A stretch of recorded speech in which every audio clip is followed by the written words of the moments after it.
Hi, Cancer Sun and Rising. Welcome to your February 2022 Astro Update. It's Raina here. So, the Aquarius energy that is really prevalent right now is for you in the eighth house. And this is a very deep area. This is the um, sign of Scorpio that rules this house.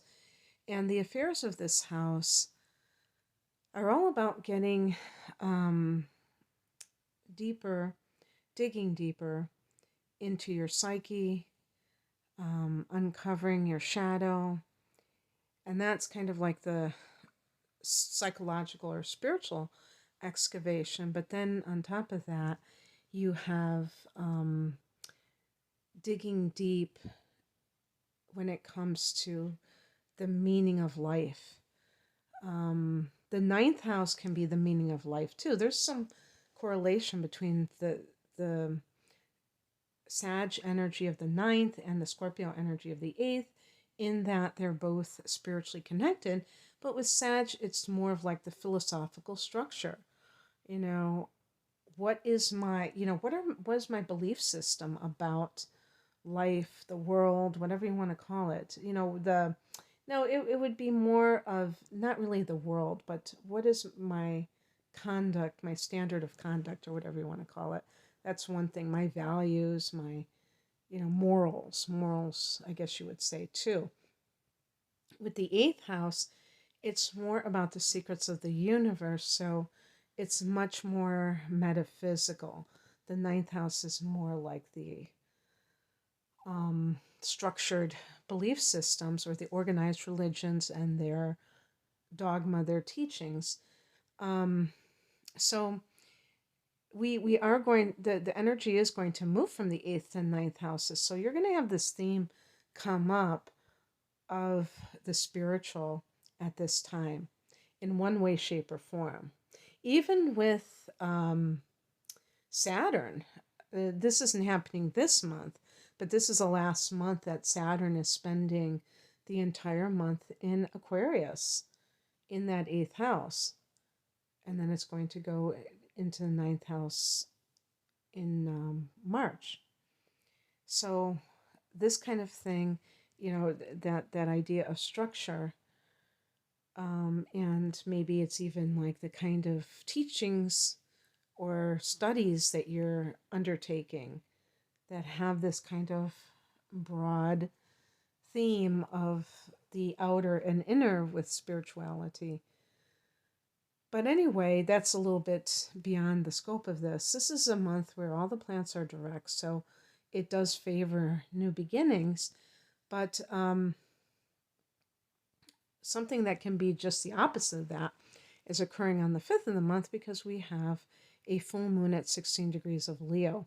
Leo is a fixed sign. Oh, yeah, and another thing too is that the eighth house is the house of shared resources.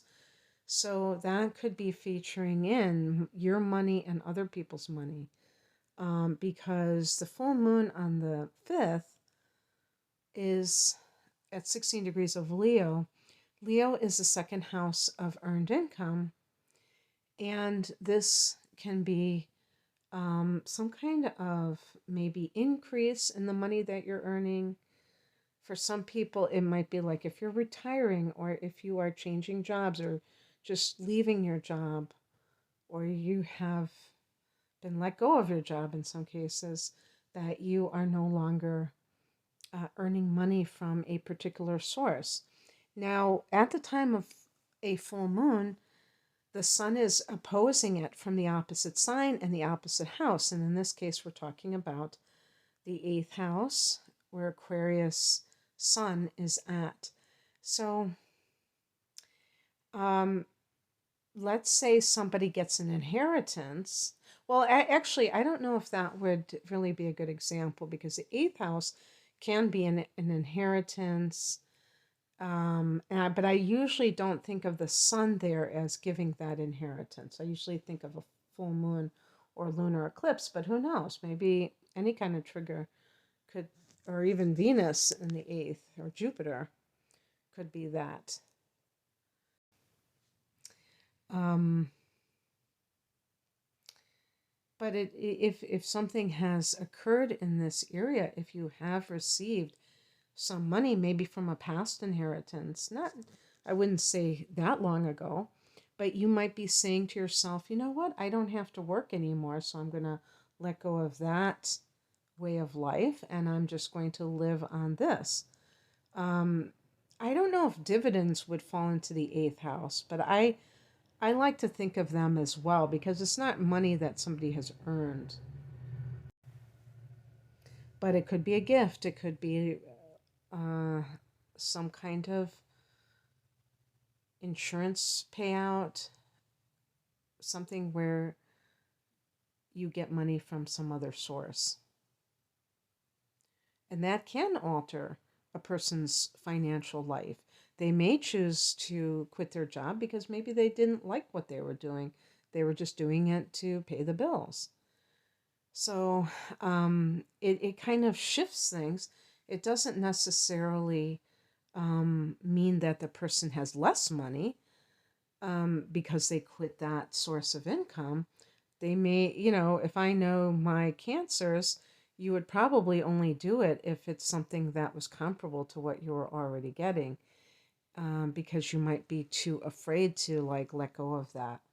But it's there are many possibilities here, including that you get, with the full moon in the second house, that you either get a raise, or that if you have your own business, that it's a breakthrough, it's finally happening. Or if you're like in sales where you get commissions, then maybe that's when you get that, or a bonus, something like that. On the 11th, Mercury goes into Aquarius.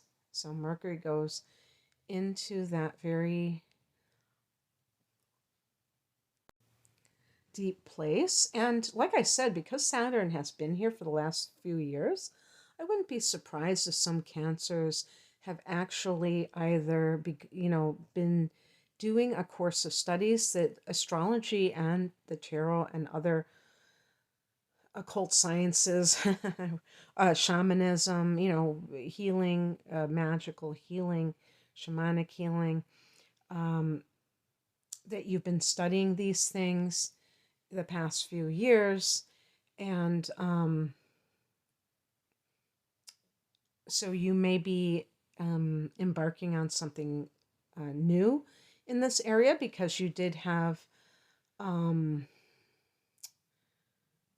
whatchamacallit, you did have a new moon in Aquarius in January. And besides that, because that was only at 1 degree, and on the 18th, on the 20th of the month, there is a new moon at 1 degree of Pisces.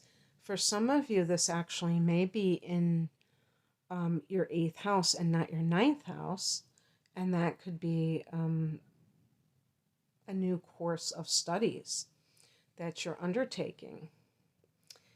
And even if it is in your ninth house, it can be that as well. It might be some kind of spiritual studies. I will say that with Neptune in your ninth house, and the ninth house being long distance travel, it's entirely possible that some of you have been traveling for spiritual purposes, like you're training for yoga, doing a yoga teacher training in Bali or something, and also going or visiting temples or doing some kind of other workshops in foreign countries. Sometimes with shamanic healing, people travel throughout the Americas, in particular, like Central America, South America, where the shamans are